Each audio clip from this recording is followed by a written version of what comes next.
समस्त अधिकारी और सामने विराजमान प्रिय किसान भाइयों, आपकी समस्याएं गंभीरता से डीसी साहब ने सुनी और उसके समाधान के लिए भी आपको आश्वस्त किया। जो मुख्य समस्याएं आपकी थी, एक तो पहले जो नहरें खराब पड़ी है, जो जिस झाड़ी कटिंग और सीट सफाई और टूटी हुई नहरों की मरम्मत, ये काम सबसे इम्पोर्टेंट है और ये काम आपको अभी आश्वस्त किया है डीसी साहब ने, तो आप बिल्कुल निश्चित रहें। और जब पानी शुरू होने से पहले किसी भी तरीके से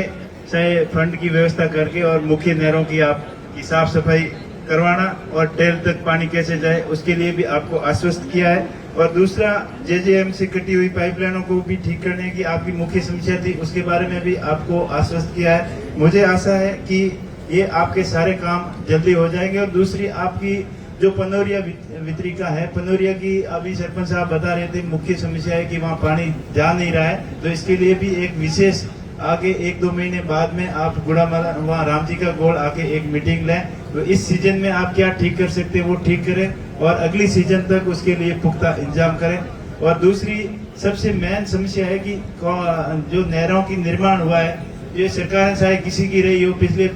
30 साल से इस नहर का काम चल रहा है और 2008 से अब तक आप पानी ले रहे हो। इसमें सरकारें और अलग अलग पार्टियों की रही, बीजेपी की भी रही, कांग्रेस की रही, उसको कोसने की जरूरत नहीं है। अपन उसको ठीक कैसे कर सकते हैं, इसके बारे में चिंतन करने की जरूरत है। और मेरा इसमें यही मानना है कि अधिकारीगण, चीफ इंजीनियर साहब और एक विशेष टीम बनाकर एक डिटेल डीपीआर तैयार करे कि इन नहरों के अंदर कहाँ कहाँ डिजाइन की कमी रही है और कहाँ कहाँ कंस्ट्रक्शन घटिया हुआ है, जिसकी वजह से नहरों में चिपेज हो रहा है, जिससे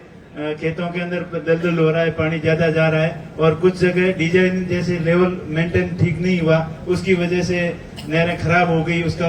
उपयोगी नहीं हो रही है, आगे तक पानी नहीं जा रहा है। और रिसाव में जब ये पॉलीथीन की आपने सुझाव दिया था, तो खाली पॉलीथीन से ही नहीं चलेगा, जो ज्यादा खराब नहरें हैं उसको एक फेज के अंदर डिटेल डीपीआर बना के, उसके लिए चाहे 1000 करोड़ हो, 500 करोड़ हो, कितना भी बजट लगे, उसके लिए आप डिटेल डीपीआर बना के जब तक उसका